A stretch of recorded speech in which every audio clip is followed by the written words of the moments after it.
नमस्कार पुण्य श्लोक 11 शो में आज हमने देखा कि देवी अहिल्या युवराज खंडेराव तुकोजी और हरकू भाई बातें कर रहे होते हैं और ये जो समस्या है उसका हल निकालने की कोशिश कर रहे होते हैं। और वहाँ पर देवी अहिल्या कह रही होती है कि कुछ ऐसा हो जाए, कोई ऐसी राह दिखाई दे जाए जिससे मैं समस्या का समाधान कर पाऊँ। बस कि मतलब कि धर्म का भी अनादर ना लगे किसी को कि हुआ है, क्योंकि हम कर भी नहीं रहे हैं। तभी पीछे से आते हैं गंगू बताते हैं और आगे चाहते हैं अंदर आने की, आगे मिल जाती है, अंदर आते हैं कक्ष में और फिर युवराज खंडेराव से कहते हैं कि ये बात है और मुझे यही हल नज़र आ रहा है। हल क्या बताया कि चौंडी वापस भेज दिया जाए देवी अहिल्या की सहेली रेणु को, ताकि ये मामला शांत हो जाए, दब जाए, यहीं ख़त्म हो जाए ये मुद्दा। और होलकर परिवार, होलकर महल, होलकर वाड़े के अंदर जो लोग रहते हैं सभी लोग और मालवा सब सुरक्षित रहें। सब पर जो धर्म की जो आँच है वो ना पड़े। और वो गुस्से में भी कहते हैं देवी अहिल्या से कि देखो, मैं इतनी ज़िंदगी यहाँ पर लगाई है मैंने और इन लोगों का भला चाहा है, ये लोग, इनके लिए जी सकता हूँ, मर सकता हूँ, सब कुछ इनके लिए कर रहा हूँ।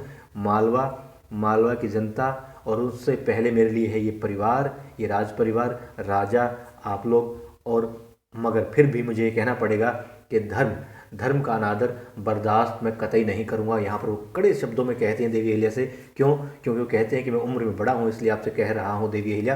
फिर वो ये भी कहते हैं कि देवी अहिल्या, अहिल्याबाई साहेब, मैं ये कहना चाहता हूँ, उम्र में बड़ा हूँ मगर जानता हूँ, मैंने देखा है आपने बहुत ही सूझबूझ से बहुत सारे निर्णय लिए हैं। मैंने ये भी देखा है आपकी विचित्र बुद्धि है, आप शुरुआत से सबसे लग रही हैं। मैंने आपको देखा है बचपन में और फिर जब आपको विद्या का साथ मिला तो आपकी बुद्धि और ज़्यादा विशाल हो गई, सोचने का जो तरीका है, जो दायरा है और ज़्यादा विस्तृत हुआ। मगर फिर भी मैंने आपकी सराहना की है जब जब लगा कि हाँ, आपने बहुत असंभव को भी संभव कर दिखाया है, बहुत अद्भुत आपने निर्णय लिए हैं। मगर यहाँ पर आप गलत हैं, वो गलत कह देते हैं। और यहाँ पर चेहरा देखने वाला था जब गंगूबा तात्या गलत कह रहे थे देवी अहिल्या को, मगर फिर भी वो शांत है। क्यों? क्योंकि मामला ही ऐसा है यहाँ पर और एक होकर के यहाँ पर निर्णय लिया जा सकता है। खैर, फिर तभी पीछे से आती है कौन? शारजा दौड़ी दौड़ी आती है और कहती है अहिल्या। देवी अहिल्या देखती है, कहती है क्या हुआ, और पूछती है। वो बताती हैं कि रेणु ने जो है, हकलाते हुए बोलते वो भी, क्यों डर उसके मतलब चेहरे पर था, उसके शब्दों में था कि रेणु ने अपना कमरा बंद कर लिया, कमरा नहीं खोल रही है। देवी अहिल्या दौड़ जाती है, पीछे पीछे सभी लोग गंगूबा तात्या को छोड़ करके, हरकू को छोड़ के बाकी सब भागते हैं। देवी अहिल्या दरवाज़ा खुलवाना चाहती है, रेणु दरवाज़ा खोलो, रेणु तुम अंदर क्या कर रही हो, रेणु दरवाज़ा खोलो। मगर कोई आवाज़ नहीं आती, कोई आवाज़ सुनाई नहीं देती, कोई कुछ नहीं बोलता अंदर से, ना ही दरवाज़ा खुलता है। युवराज की तरफ देखती है देवी अहिल्या। युवराज कहते हैं तुम रुको देवी अहिल्या, मैं इसको खुलवाता हूँ। तुकोजी को इशारा किया जाता है, तुकोजी को सैनिकों को बुला लाते हैं। दो सैनिक आते हैं और दरवाज़ा तोड़ देते हैं। तोड़ तो युवराज खंडेराव भी सकते थे मगर नहीं तोड़ा। क्यों नहीं तोड़ा? क्योंकि युवराज है और बाकी में जो सैनिक वाड़े में है, कुछ तो उनसे काम लिया जाना चाहिए। और दरवाज़ा टूट जाता है, देवी अहिल्या अंदर जाती है। युवराज खंडेराव और तुकोजी अंदर आना चाहते हैं मगर देवी अहिल्या रोक देती। क्यों रोक देती है?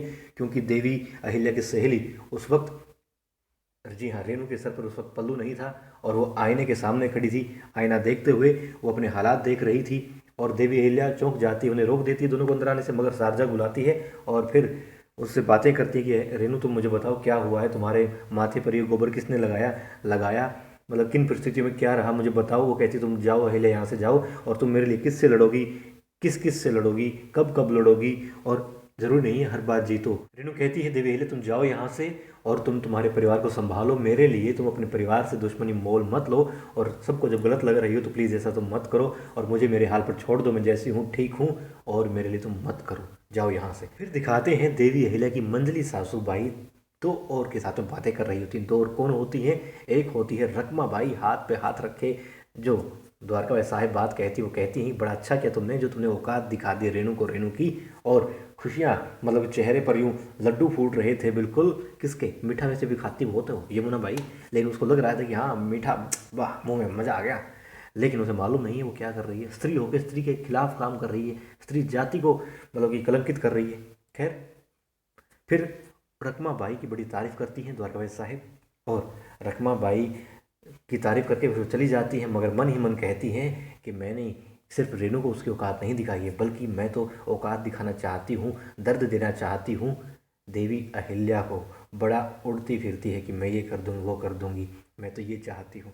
फिर दिखाते हैं युवराज खंडेराव की पत्नी देवी अहिल्या कहाँ दाखिल होती है? वो जाती है एक पुराने कक्ष में, जहाँ बहुत साल पहले वो जाया करती थी, बहुत चाहा करती थी, बहुत मन्नतों के बाद उसे वो जगह मिली थी, उसे प्रवेश मिला था। जी हाँ, वो जाती है अपने अध्ययन कक्ष में, पुस्तकालय में जाती है, पुस्तकें देखती हैं और फिर वहाँ पर उन्हें लगता है कि साक्षात मल्हार राव सूबेदार जी आ गए हैं, क्योंकि वो चिंतित थी, व्यथित थी, सोच रही थी कि मैं क्या करूं क्या करूं, और चिंतन में उन्हें दिखाई देता है कि मल्हार राव सूबेदार जी आ जाते हैं। वो कहती हैं तुम इसका हल जो है समस्या का निकाल लोगी, धर्म को भी कुछ नहीं होगा और तुम्हारा कर्तव्य भी तुम निभाओगी, जो करना चाह रही हो कर पाओगी। देवी ले कहती बाबा साहब आप आ गए, मुहिम से इतनी जल्दी आ गए? कहते हाँ, क्योंकि तुमने पुकारा और मैं आ गया। मैंने देखो तुम्हें कहा था कि तुम अपने इस पक्कम पक्के दोस्त को जब भी याद करोगी तुम सामने पाओगी, और आ गया। फिर वो कहते हैं तुम देखो तुम गलत नहीं कर रही हो, तुम सही कर रही हो। देवी जानना चाहती है कि वो कर पाई, वो कहती है तुम कर पाओगी और इसमें मदद। वो कहती है मुझे आपकी मतलब आप हमेशा मेरे मार्गदर्शक रहे हैं, मुझे अब भी मार्गदर्शन दीजिए, बताइए मैं क्या करूँ, प्रेरणा तो आप मेरी हैं। तो वो कहते हैं इसका जवाब मैं नहीं दूंगा मगर तुम्हें तुम्हारे पक्कम पक्का दोस्त देगा।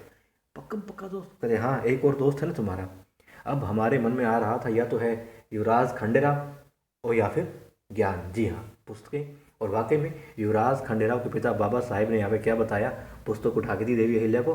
वो कहते हैं ये जो शास्त्र हैं, जो उपनिषद हैं, जो वेद हैं, जो मतलब हमारी धार्मिक किताबें हैं, इनको पढ़ो और तुम्हें हल मिल जाएगा, किसी दूसरे के सामने ताकने की जरूरत नहीं है। और वाकई में ऐसा कहा जाता है कि हमारा पक्कम पक्का दोस्त, सबसे अच्छा दोस्त इंसान का क्या होता है? पुस्तकें होती हैं।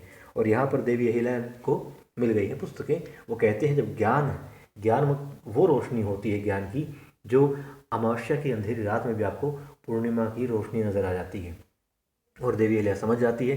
फिर अपने बाबा साहेब को वो कहती है क्योंकि भगवान शिव के बाद में मेरे आप ही हैं, आपको मानती हूँ, आपको मतलब वो मतलब यहाँ पर लग रहा था इतना आप मेरे ख्याल से किसी इंसान के लिए इतना ना समर्पित हो ही नहीं सकते।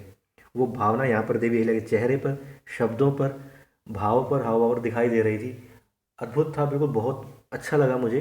मैं एक्सप्लेन नहीं कर सकता उस चीज़ को, इसलिए नहीं कर पा रहा हूँ।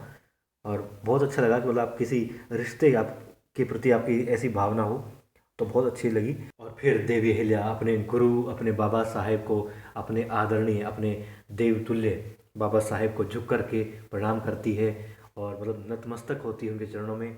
और जैसे ही नज़र उठाती है तो अपने बाबा साहेब को ओझल पाती है वहाँ से, और फिर ढूंढती है बाबा साहेब आप कहाँ हैं? बाबा साहेब इधर उधर देखती हैं, कहाँ गए आप, कहाँ गए?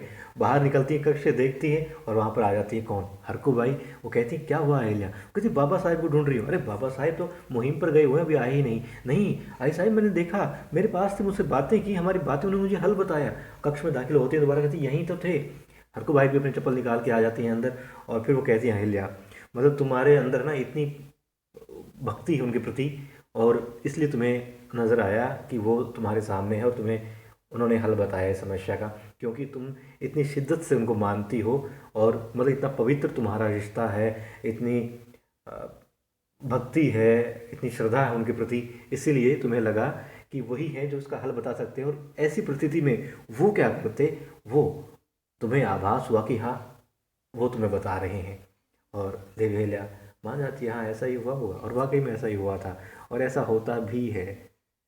जब मतलब शिद्दत जो होती है ना, एक विश्वास जो होता है, चाहे किसी रिश्ते में हो या फिर इंसान के अंदर खुद के लिए हो, और जब अच्छा करते हैं, जब आपकी नीति और नीयत दोनों सही होती हैं, तो वाकई में ये चीज़ें हकीकत में होती हैं जो देवी अहिल्या के साथ में यहाँ पर हो रही होती है। और बाबा साहब यानी सूबेदार जी ने भी यही बात कही कि तुम्हारी नीयत सही है, नीति सही है, और तुम्हारे साथ जो जो तुम कर रही हो वो भी सही होगा और सदैव सही ही रहेगा। और वाकई में ऐसा होता भी है।